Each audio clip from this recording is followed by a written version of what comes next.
Hello YouTubers, this is Matthew Morehouse here. This is part 2 of last year's version of the history of the Kubota snowblower. This part 2 episode will be about the history of the Kubota brand. As you can tell here, I have my Kubota B7610. I have the loader removed and the snowblower and the doors on the cab removed. Do note that the cab is not built onto the tractor, it's a Curtis cab. So that is not going to be part of the discussion because until about 2005, the Kubota brand names didn't come out with a tractor cab for this particular model. So I have my own Kubota book here that I have made, and if we open it up, we should be able to get some information that I have got. Okay, so just to sum it up, they used to make metal, and now they make everything. So I have some history facts here that I got. In 1890, they established a foundry, started productions of casting or weighting equipment and daily commodities. In 1893, they began production of cast iron pipes for water supply, opened the Amagasaki plant in 1917, and relocated manufacturing. In 1897, they changed the corporate name from Oid Chuzojo, Oid Foundry, to Kubota Tekojo, Kubota Iron Works. In 1922, they started the foundation of oil-based engines for agricultural purposes, Santanki fuel economizer, energy-saving equipment, utilizing waste gas and heat-resistant cast iron. In 1930, the Ministry of Commerce and Industry selected the Kubota oil engine as the excellent domestic product. In 1947, they developed the cultivator and initiated productions of sales. So basically, to sum up that page, we're going through how the Kubota brand transformed into what it is today, and it's been coming along very well. So, in 1953, they changed the corporate name from KK Kubota Teko Joe to Kubota Teko KK, established Kubota Kenti KK, and entered the construction equipment industry. Began producing the power shovels, other construction equipment, as well as marine deck mechanics. 1955, they created the corporate slogan, "From country building to rice making." In 1957, advanced into the area of housing-related materials, started production of color-best housing material. In 1960, the development and commercialized first Japanese farm tractor received the completed in order for an overseas water supply project for the first time in Japan. In 1962, the full-sale entry of the Environment Improved business started production of paddy field tractors. In 1963, they began production of vending machines. That's right, Kubota made vending machines. In 1964, initiated production of municipal incineration plants. In 1969, launched a new corporate slogan, "Create an environment affluent to humans begin." Started production of combines, completed an integrated system for agricultural mechanics. In 1972, full-scale entry into the field of incinerators, established Kubota Tractor Corporation in the U.S. to fully enter the U.S. tractor market. In 1980, received an order for an irrigation system for the state of Sharkia, Egypt, and launched a new slogan, "Pursuing a promised future with the technology strength."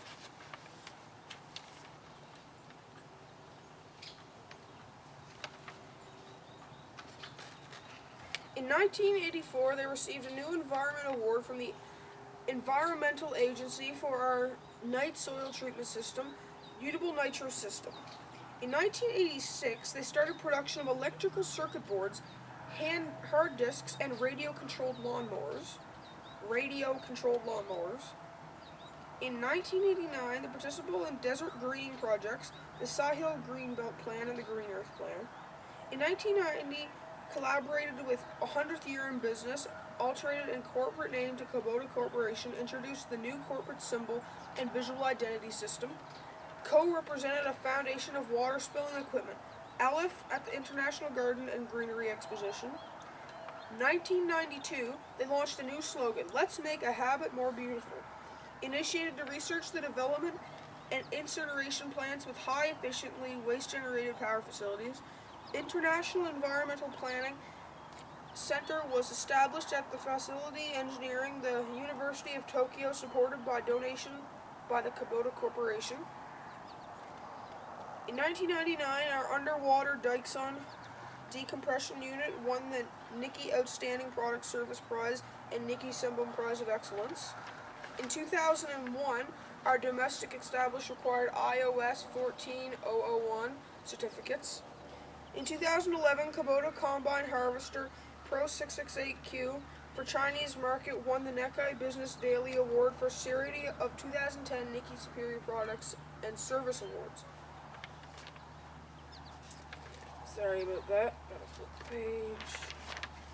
And in 2014, they established an upload farming tractor manufacturing company in France, Kubota Farm Machinery Europe SAS. There are many more details that are more specific for every year, but those are just the ones that I decided to talk about because there's so many. But so basically, they went from just making metal to making tractors, lawnmowers, metal, water utensils, vending machines.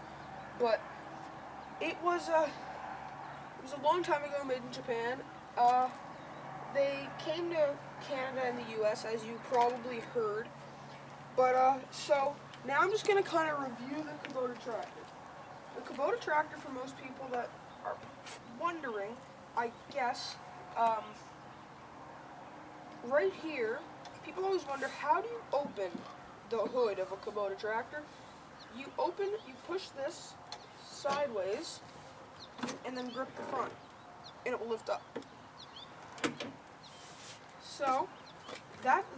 Also here on the side of the Kubota hood, you can remove that. Since this is not a newer model, not the whole thing lifts up with it. To get further engine access, you will need to lift this off with a pin here. I don't really want to do it right now, but you can do it. The front can come off to get better battery access, but up front here, there's openings to put your, I forget what they're called, but so you can boost boost someone else's vehicle or your own vehicle. In the newer models, they don't have this, but there's this cast iron pole or beam that attaches to the front grille. That's there for extra protection. It's not there in the newer models. I'm thinking about maybe taking it off, but I don't have the right screws for it. But then I have the loader off of it. They come with a loader 301, and they're not huge, but they work for any small jobs that need to be done around the yard. For most people that don't know, I used to have a Kubota L5030. Yeah, L5030. It had a real Kubota cab, and it had the big 1000 loader. We had a huge one. But here's the hydraulic notches for the loader, and they get covered with these little caps, and that way it doesn't dry out. It's very important that you cover those up. Now, I'm not going to review the cab because it's not a Kubota cab, but there's two different types of wheels that you can get with a Kubota tractor. You can get it with other brand names too, but I just like the Kubota ones better. It's the industrial wheel and the mowing wheel. So this is the mowing wheel. It's just the wheels that it came with. We never bought new ones, but I prefer the ones with more grip, and that's just because it looks better and it looks like a real tractor, not a lawnmower. But that should be it. So if you guys come with me back here, we're going to review the ROP system and the 3-point hitch system. So now we're at the back of the tractor. On the back of the tractor you have the slow moving sign, which you can remove very easily. I remove it for reversing and when I'm doing snow clearing in my yard. But always remember, when you go back on the road, it's very important that you put this back on. You have the 4 emergency lights, or the slow moving lights. The ROP system is here. Now this is an older B series, so it does not have the foldable ROPs like most of the newer models do. And this is the hydraulics. They are add-on. We added on hydraulics, so those do not come with the tractor. And the ROPs is basically used for if any rolls happen, like you're going down a hill mowing and you roll over. And if you have your seatbelt fastened, you'll stay in the seat and this will stop it from crushing you, basically. And here's the Kubota 3-point hitch system. It comes with 3 points, so that's why it's called the 3-point hitch system. There is a PTO shaft, power takeoff shaft, in the middle there, and basically it spins any implement that you have on it. Just kind of going back to what I said last year, is when you put an implement on it, there's 3 pins on it, and the pin goes through the top and the sides like that, and it holds it, and you can raise or lower the implement to your delight. But you attach this black or whatever color rod to this, and then whenever you turn it on the inside, it will spin, and it will make the utensil or implement work. So that is basically that. I might give you guys a closer look at the Kubota engine, and yeah, so let's go do that. As we are looking here at the Kubota engine, there's the basic stuff that you'll find in an engine. The bug grill, which you can move. If you unscrew this, you can push this up, pull this out, and clean it. So I'll do a demonstration of that in a couple seconds. There's little holders here. You have the battery. Now if you unscrew this, you can pull out the battery and replace the battery. Now I have not ever had an issue with my battery. Well, I have a couple times, but... And up here is where the wiring for the lights go. So that's basically it. There's the cooling system, the hot system. It's just basically a normal engine. I'm pretty sure it's a 4-cycle. I'm not 100% sure, so don't take my word for it.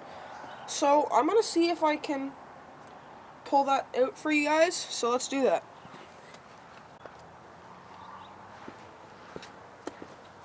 So we're going to try to move the exhaust pipe in here.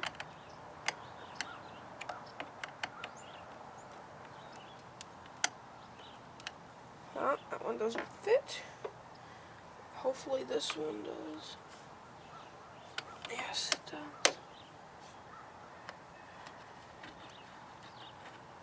does. So basically, guys, you just lift it up like that, grab the screen, pull it out. Now, I'm just going to scrape it off.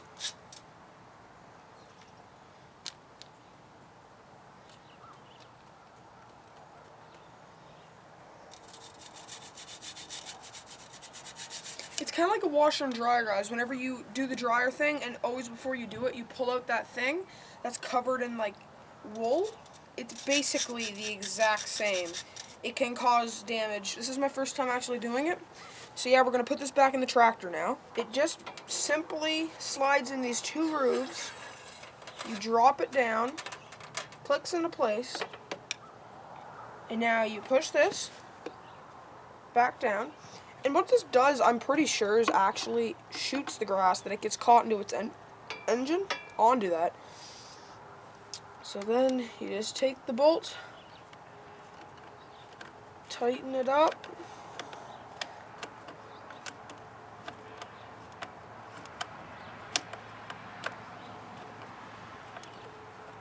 we shouldn't have to worry about that again for the next little while. So guys, now we're down here with the Kubota B7610 tires. These are pretty good tires. This one's never popped. I've had other ones that had. Basically, what you're gonna need is a tool that looks like this, and a jack. Now, my jack is in the garage. I don't really want to get it out. So I'm just going to show you guys, to remove a tire, you simply put that on and pull. And that, once you do that, it should basically slide off. But remember to always put a jack in the axle so that it doesn't fall, or a lot of pieces of wood or whatever. But yeah, so that's basically how that's done. You just put her in, jack her up. And here's the nozzle to put the air back in the tire. And it should say how much air you can put in it.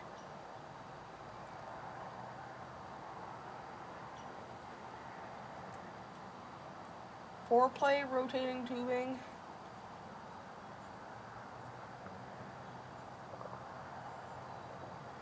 And just another warning that I just read here for you guys is a safety warning that if you overload these tires, they could explode. So, yeah. This is actually made in the USA, this tire. Makes it even better. So, that should do that for the tire.